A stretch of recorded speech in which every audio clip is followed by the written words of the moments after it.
नमस्कार दोस्तों स्वागत है आपका प्रॉफिट हाइव हिंदी के एक और नई और ज्ञानवर्धक एपिसोड में। और आज हम लेकर आए हैं एक ऐसा टॉपिक जो हर स्टूडेंट की जिंदगी बदल सकता है। 10 minute revision technique that actually works. हाँ, सिर्फ 10 मिनट। आप सोच रहे हैं क्या सच में 10 मिनट में रिवीजन हो सकता है? जवाब है हाँ, हो सकता है, बस टेक्निक सही होनी चाहिए। तो चलिए बिना किसी देरी के शुरू करते हैं एक नई सोच, एक नई स्ट्रैटेजी के साथ। नमस्कार। कभी ऐसा हुआ है कि पूरा चैप्टर पढ़ लिया, नोट्स भी अच्छे से बना लिए, पर एग्जाम से ठीक पहले लगता है कि सब कुछ दिमाग से निकल गया है। हाँ, ये तो बहुत कॉमन प्रॉब्लम है, अक्सर होता है। बिल्कुल, और इसकी वजह अक्सर होती है रिवीजन का सही तरीका ना पता होना। सही कहा।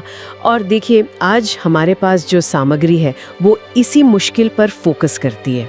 अच्छा। हाँ, इसमें खास रिवीजन तकनीक बताई गई है और दावा है कि कम समय में रिवीजन बहुत असरदार हो सकता है इससे। कम समय में? ये तो इंटरेस्टिंग है। बिल्कुल, और इसके पीछे बाकायदा कॉग्निटिव साइंस और न्यूरो साइंस के सिद्धांत भी बताए गए हैं। अरे वाह, तो फिर चलिए समझते हैं इसे।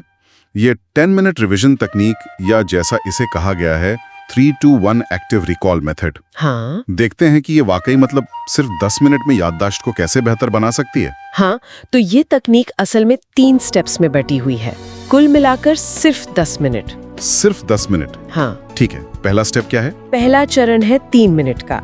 इसमें बस शांति से अपने नोट्स या जो भी हाईलाइट किया हुआ हिस्सा है उसे पढ़ना है। अच्छा, बस पढ़ना है। जैसे मान लीजिए फोटोसिंथेसिस का टॉपिक है।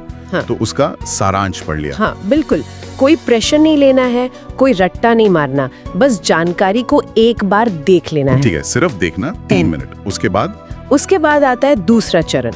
ये 2 मिनट का है। अब किताब, नोट्स सब बंद कर दीजिए। ओके, बंद कर दिया। फिर खुद से पूछना है, मैंने अभी क्या पढ़ा, इसमें मुख्य बातें क्या थी। इसे ही एक्टिव रिकॉल कहते हैं। एक्टिव रिकॉल हाँ। मतलब दिमाग को खुद से याद करने के लिए कहना। एग्जैक्टली। यहाँ दिमाग असल में मेहनत करता है, जानकारी को वापस लाने की कोशिश करता है। ये तो दिमागी कसरत हो गई। हाँ। और तीसरा चरण वो कितने देर का है? वो सबसे छोटा है, सिर्फ 1 मिनट का। 1 मिनट। इसमें क्या करना है? इसमें उस टॉपिक से जुड़ा कोई एक छोटा सा सवाल हल करना है, या बस एक लाइन में उसका मतलब, उसका निचोड़ लिख देना है। अच्छा, जैसे एक छोटा सा क्विक टेस्ट। हाँ बिल्कुल। ये पक्का करने के लिए कि जो अभी पढ़ा और याद करने की कोशिश की वो दिमाग में बैठा या नहीं। तो 3 मिनट पढ़ना, 2 मिनट याद करना, 1 मिनट टेस्ट, कुल 10 मिनट। सुनने में तो काफी आसान लग रहा है। हाँ, है तो आसान, पर क्या ये वाकई काम करता है? इसके पीछे का लॉजिक क्या है? यही तो साइंस आता है। सामग्री बताती है कि हमारा दिमाग जानकारी को लंबे समय तक याद रखने के लिए 3 चीजें चाहता है। अच्छा, क्या है वो 3 चीजें? पहला, जानकारी को बार बार देखना, जिसे कहते हैं रिपीटेड एक्सपोजर। दूसरा, उसे सक्रिय रूप से याद करने की कोशिश करना, यानी एक्टिव रिकॉल, जो हमने दूसरे स्टेप में किया। और तीसरा, कुछ अंतराल पर दोहराना, जिसे स्पेस्ड रेपिटेशन कहते हैं। ओके। तो ये जो छोटे छोटे 10 मिनट के स्लॉट है ना, ये बिल्कुल यही काम करते हैं। ये दिमाग पर ज्यादा बोझ डाले बिना जानकारी को धीरे धीरे मगर पक्के तौर पर रजिस्टर करने में मदद करते हैं। ये तो कमाल की बात है। ये तरीका दिमाग के नेचुरल तरीके से सीखने के पैटर्न पर आधारित है। बिल्कुल। तो फिर ये हर तरह के सब्जेक्ट के लिए काम करना चाहिए, जैसे साइंस हो, हिस्ट्री हो, मैथ्स के फॉर्मूले हो। हाँ, सामग्री तो यही कहती है। विज्ञान के कॉन्सेप्ट्स हों, इतिहास की तारीखें याद करनी हो, गणित के सूत्र हों, या फिर कोडिंग की थ्योरी समझनी हो, ये लगभग सब पर लागू हो सकता है। और इसे करना कब है? रूटीन में कैसे शामिल करें? सुझाव ये है कि इसे रोज की आदत बना लें। सुबह उठने के बाद 10 मिनट, या लंच ब्रेक में, या फिर रात को सोने से ठीक पहले। दिन में कभी भी 10 मिनट निकाल सकते हैं। रोजाना 10 मिनट, ये तो किया जा सकता है। बिल्कुल। और क्या कुछ और भी टिप्स हैं इसमें जो इसे और असरदार बना दें? हाँ, एक बहुत जरूरी बात है, स्पेस्ड रिवीजन कैलेंडर का जिक्र है सोर्स में। स्पेस्ड रिवीजन कैलेंडर, वो क्या होता है? इसका मतलब है कि किसी टॉपिक को पढ़ने के बाद उसे कब कब दोहराना चाहिए, इसका एक शेड्यूल बनाना। जैसे पढ़ने के बाद दूसरे दिन रिवीजन, फिर चौथे दिन, फिर 7वें, फिर 15वें दिन, इस तरह। अच्छा, एक ही बार में घंटों लगाने के बजाय थोड़े थोड़े गैप पर? हाँ, इस तरह बार बार छोटे अंतराल पर दोहराने से जानकारी बिना ज्यादा मेहनत के लॉन्ग टर्म मेमोरी में चली जाती है। ये उस आम धारणा को भी गलत साबित करता है कि जितना ज्यादा पढ़ोगे उतना याद रहेगा। सही का, smart work, not just hard work. बिल्कुल, प्रभावी रिवीजन छोटा और स्मार्ट होना चाहिए। और हाँ, कुछ और छोटी टिप्स भी हैं। जैसे रिवीजन करते समय जोर से बोल कर पढ़ना, या फिर ऐसे पढ़ना जैसे आप किसी और को समझा रहे हो। हाँ, ये तो मैंने भी सुना है, सिखाने से खुद को ज्यादा याद होता है। बिल्कुल।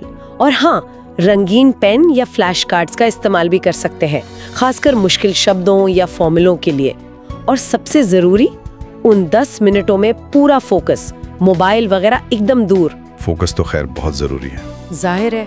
तो देखिए, इस पूरी बातचीत का सार यही निकलता है कि असरदार रिवीजन के लिए घंटों रटने की जरूरत नहीं है। कम समय में ध्यान लगाकर और एक्टिव तरीके से दोहराना कहीं ज्यादा फायदेमंद हो सकता है। ये उन सभी के लिए एक बढ़िया तरीका है जो कम समय में ज्यादा सीखना चाहते हैं। वाकई, जैसा कि कहा गया है, बड़े बदलाव अक्सर छोटे कदमों से ही शुरू होते हैं। रोज के सिर्फ ये 10 मिनट, महीने भर में सोचिए 5 घंटे की सुपर फोकस तैयारी बन सकते हैं। बिल्कुल, ये सही मायने में स्मार्ट स्टडी का एक उदाहरण है।